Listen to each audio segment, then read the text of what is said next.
광기. 인간 안에 존재하는 바이러스. 코로나 바이러스와 기후위기를 통해서 사람들은 재난이나 외부의 적을 매우 두려워하게 되었다. 하지만 인류에게 정말 커다란 피해를 주는 것은 우리 인간 안에 있는 광기이다.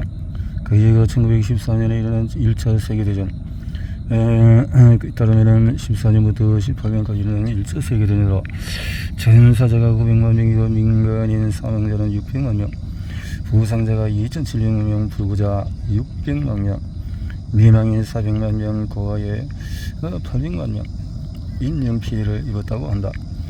2차 세계대전은 기술 및 산업의 고도로 인해서 사망자가 가장 많았던 전쟁 중의 하나이며 이후에 전쟁이 판도를 바꿔놓았다. 인간은 과학이라는 새로운 무물을 이용해서 기관총, 탱크, 폭격기, 화학무기로 무장을 했다.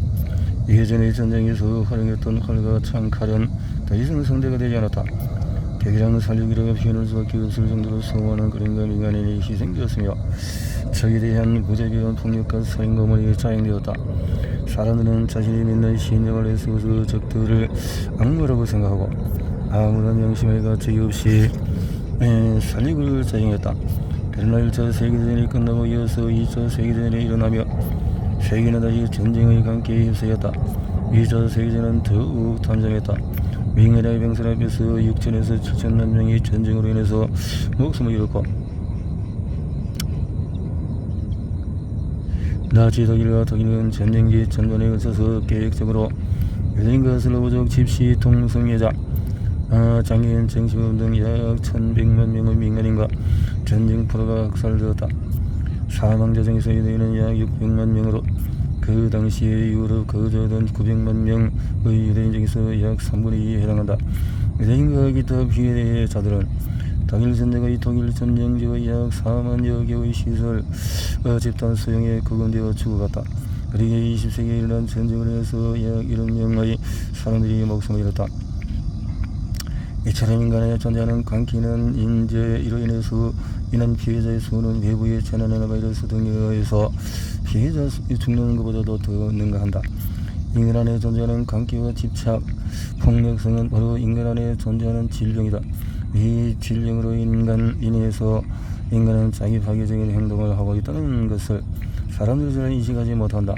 인간 하나를 살려보는 양심과 도덕의 내면에 존재하면서도 또 한편으로 악하지 않은 사람이 없다. 하지만 인간은 자신의 악을 보지 못한다. 그리고 그런 악이 집단적으로 어떤 집단에 투사되면 인간의 도덕성과 선함은 사라지고 만다. 가해자들은 자신의 잘못을 인정하지 못한다. 예를 들어서 아우슈비츠에서 유대인들을 억살했던 독일인 누구도 자신의 잘못을 인정하지 않았다고 한다. 그들은 이점이라는 집단적인 체면에 걸렸던 것이다. 우리는 종종 집단적으로 행동하면 도덕성이 마비되고 자신의 행동이 옳다고 여긴다. 유대인 수용소를 관리했던 독일인들도 마찬가지다.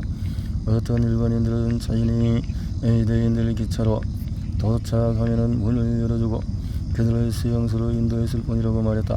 또 다른 독일인은 자신의 높은 사람의 지시에 따라서 수용소 문을 잠갔을 뿐이라고 주장했다. 덕가스의 소리처럼 눌렸던 사람은 자신이 그 일을 하지 않을 수 없는 위치에 있었다고 말했다. 이렇듯이 인간은 자신의 관계를 불가피한 현상이라고 생각하며 다른 사람들을 죽일 수 있는 것이다. 그 행동에 대해서 어떤 죄책감을 갖거나 책임을 지려고 하지 않는다. 자신은 누구의 지시에 따라서 또는 누구의 명령에 따라서 맡은 임무를 다했다고 자신의 행동을 정당화한다. 그것이 모여서 인간의 관계를 이루며 개인은 죄책감에서 벗어나게 되는 것이다. 거짓말 탐지기는 거짓말을 탐지하는가? 거짓말 탐지기는 실제로 범죄자가 하는 거짓말을 탐지내는 것일까? 사실 그렇지 않다. 거짓말 탐지기는 정교하게 만들어진 기계 장치로서 사람이 거짓말을 하면 나타나는 미생리적인 변화를 감지하는 것이다. 현대적인 거짓말 탐지기의 시작은 1921년 미국 경찰국의 존 란슨이 혈압하고 맥박을 동시에 측정하는 폴리그래피 장비를 개발해서 많은 범죄 사건을 해결할 것으로 볼 수 있다. 그러나 거짓말 탐지기 역사는 기원전 300년까지 거슬러 간다. 아랍의 베이두 민족의 경우에 거짓말 하는지를 여부를 알기 위해서 불이 붉은 쇠를 혀로 핥기했다. 유대인가 화상을 입지 않으면 진실을 말한다고 생각했고, 중국의 경우에는 범죄자에게 쌀가루를 입에 물고 뱉도록 했는데 만약에 쌀가루에 말라 있으면 그 사람이 거짓말한다고 생각했다. 또한 영국에서는 마른 빵을 먹도록 해서 잘 삼키는지 시험해봤다. 이와 같은 거짓말 탐지기 원리는 거짓말하는 사람은 매우 긴장하기 때문에 침이 말라버려서 의식가 화상을 입거나 또 뱉어낸 쌀가루가 말라있거나 또 빵을 제대로 삼킬 수 없을 것이라는 원리를 바탕으로 한 것이다. 이런 단순한 방법으로 벗어나 현대에서는 호흡이나 맥박이나 피부 전도 또 혈압 등을 측정해서 거짓말의 여부를 판단한다. 혈압, 호흡, 맥박 등은 자율신경계가 조절하는 부분들이다. 자율신경계는 우리의 의식 지배를 받지 않는 기관이다. 우리는 의식적으로 얼굴 표정, 성격을 움직임을 조절할 수 있다. 그러나 심장 박동수를 마음대로 빠르거나 느리게 할 수 없고 혈압을 마음대로 높였다 낮출 수가 없으며 땀을 마음대로 분비할 수도 없다. 다시 말해서 신체의 어느 부분은 의식적으로 지배를 받지만은 어느 부분은 의식의 지배를 벗어나 있다. 또한 이것은 우리의 무의식을 표현하는 수단이기도 한다. 예를 들어 어떤 중요한 사람과 이야기를 할 때 의식적으로 집중해야 할 때가 있다. 이때 신체의 언어를 자세히 들여다보면 우리의 무의식은 의식적인 태도와는 다른 반응을 보인다는 것을 알 수 있다. 아무리 집중을 한다고 해도 만약에 그의 얘기가 흥미가 없거나 별로 호감이 가지 않는 사람이라면 우리의 신체는 다음과 같이 반응한다. 집중을 하기 위해서 부릅뜬 눈에 피로감이 몰려오기 시작하고 얼굴 근육이 뻣뻣해지며 발을 떨거나 손가락을 꼼지락거리는 행동이 나타나기 시작한다. 또한 예전에 사이가 좋지 않았던 서로 만날 때 의식에서는 이미 다 용서를 했고 아무런 앙금이 없다고 생각했는데 그 사람과 대화 중에 뭔가 불편한 느낌이 들면서 목덜미가 뻣뻣해지고 머리가 무거운 느낌이 들며 소화가 안 되는 것 같은 거북한 느낌이 들 때가 있다. 이것은 의식은 그 사람을 용서했지만 무의식에서는 아직도 그 사람에 대한 감정이 남아있음을 여전한 신체의 정직한 표현인 것이다. 또한 신체는 너무 편중되어 있는 의식의 상태를 통증을 통해서 알려준다. 만약에 자신의 문제를 보지 못하고 항상 남들을 헐뜯고 비난하는 사람이라면 늘 두통이 시달릴 수 있다. 자신이 맞지 않아도 늘 책임까지 모두 맡으려고 하는 사람은 마치 전체를 어깨에 메고 있는 아틀라스처럼 항상 어깨가 무겁거나 어깨에 통증이 올 수도 있다. 또 융통성이 없고 자신의 의견만을 주장하는 사람이라면 항상 목덜미가 뻣뻣함을 느낄 수도 있다. 그리고 우리나라에서만 있는 정신질환의 화병인 경우 오래동안에 억눌린 감정은 가슴이 답답하고 무언가 뜨거운 기운이 가득 찬 기분과 통증으로 나타난다. 따라서 신체가 호소하는 불편감을 예의주시한다면 의식의 편정 상태를 알 수 있는 단서가 될 수 있다. 그렇네요. 걱정은 근본적으로 방어기제다. 인간에게 걱정이 많은 이유가 뭘까? 그것이 바로 진화의 결과다. 걱정은 원래 인간을 보호하기 위해서 만들어진 방어기전이다. 인간은 맹수에 습겨 천재지변 역병으로부터 자신을 보호하기 위해 미리 대비할 것을 머릿속에 넣어둬야 한다. 내가 나무를 얻어갔다 맹수에 습격을 감았잖아. 밭에서 고철을 하다가 뱀에게 물리면 어떡하나. 겨울에 굶지 않으려고 양식을 써야 되는데 어떻게 하나. 등등의 걱정들을 우리의 생존하게 만든다. 그런데 인간의 지나친 걱정은 맹수나 천재지변으로부터 자신을 보호하기 위해서 만들어졌다기보다는 다른 인간에게 받을 수 있는 피해를 줄이기 위해서 만들어졌다. 맹수의 습격이나 천재지변은 그리 자주 있었던 것은 아니다. 사실 인간에게 가장 위협적인 존재는 바로 인간이었다. 다른 부족의 약탈, 납치, 도둑질 등 고대의 사람들은 무지대에서 살아야겠다. 가장 영리한 사냥꾼의 인간이 가장 큰 적이었고 가장 큰 피해를 입히는 존재였던 것이다. 따라서 원시시대부터 인간의 가장 큰 적은 인간이었다. 영리한 인간들은 다른 사람의 물건을 빼앗거나 사람을 납치해서 노예로부터 부리며 다른 사람들을 착취했다. 그런 경우에 동물이 인간을 해치는 경우보다 훨씬 많았다. 그래서 인간에게 가장 큰 적은 맹수나 동물이 아니라 바로 동료인간이었다.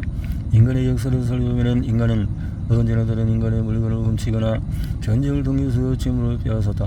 그래서 인간들은 모여 살면서 다른 외부의 적으로부터 자신을 지키거나 아니면 다른 부족의 물건들을 빼앗거나 분열하거나 약탈을 납치하는 데 골몰했다.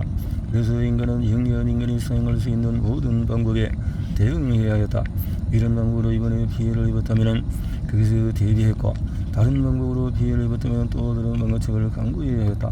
그것이 바로 수백 년도 안 된 일이다. 그래서 인간은 항상 걱정하며 살 수밖에 없었다. 동료 인간이 바로 책임의 인재든 자신이나 가족의 피해를 입거나 물건을 빼앗기고 심지어 죽음을 당할 수 있었기 때문이다. 이로 인해서 인간의 진화 과정에서 가장 두드러진 점은 동료 인간에 대한 방어였다. 여기서부터 걱정의 시작이 되었다. 그리고 그것이 DNA에 각인되고 본능이 되면서 인간은 항상 걱정을 하며 지냈고 그것이 자신을 방해하는 길이라는 것을 알게 되었다. 그런데 지나치면 모자라만 못하다고 현대에 들어서도 인류의 역사 동안에 쌓였던 걱정의 드매들은 유전되었고 그것이 지나쳐서 일어나지 않는 일대 일어날 수 없는 불행 일어나기는커녕 아무런 문제도 없는 것들이 항상 사라져 있게 된 것이다. 걱정은 분명 자신을 방어하고 지켜주는 방어 기제지만 지나친 걱정은 오히려 해가 되고 삶에 도움이 되지 않는다. 그러므로 적당하게 걱정하고 필요한 것을 고민하는 유익한 생활 습관이 되어야 할 것이다. 그렇네요. 유익한 생활 습관이 되도록 노력해보자. 유익한 생활 습관. 공포를 극복하기 위해서는 공포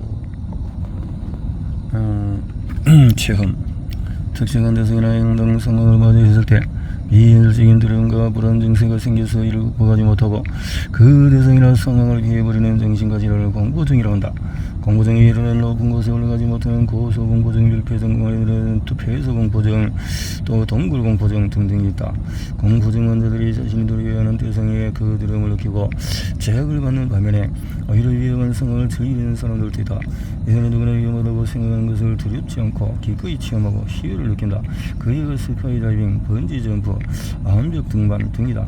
그럼 이런 공포 체험을 즐기는 사람과 공포의 대상을 피해가는 사람이 뭘까? 차이가 그 정신무성한 오토페니카는 공포 체험을 찾아다니는 사람들의 심리는 공포의 대상이라는 것을 벗어나기 위해 오히려 공포를 극복하기 위해 그것을 능동적으로 찾아다니는 것으로 보았다. 공포의 대상이 높은 것, 혐오스러운 것, 위험한 것을 피해 다니기보다는 적극적으로 찾아다니면서 공포를 잊는다는 것이다. 이런 능동적인 행동은 처음 시작은 어렵지 않은 공포를 극복할수록 점점 자신감이 붙고 재미를 느끼면서 적극적이 된다. 오토페니카의 이론을 뒷받침하는 예로 아이들이 하는 의사 노래를 들 수 있다. 아이들의 거의 대부분은 병원에서 심한 두려움을 가지는데 병원은 자신이 싫어하는 주사가 기다리고 있으며 절대 먹고 싶지 않은 약을 주긴 한다. 아이들은 의사 노래를 하면서 자신이 다른 아이에게 주사를 넣는 신용을 하고 칭찬하고 또 자신이 환자 역할을 하면서 병원에 관한 두려움을 능동적으로 잊게 된다. 이런 관점에서 보자면은 공포증 환자와 공포 체험자 간의 차이는 종이 현장 차이임을 알 수 있다.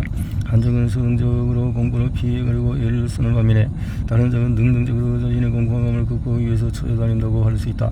그렇다면 능동적으로 공포를 체험함으로써 공포를 극복하려는 사람은 공포가 없을까? 그들은 공포를 정면으로 맞아서 그 공포가 가져오는 공포감을 이겨내고 공포감이 저는 아드레날린에 중독되어 있는 것이다. 그런데 우리가 갖는 공포감은 사실 소소한 데 있는 경우가 많다.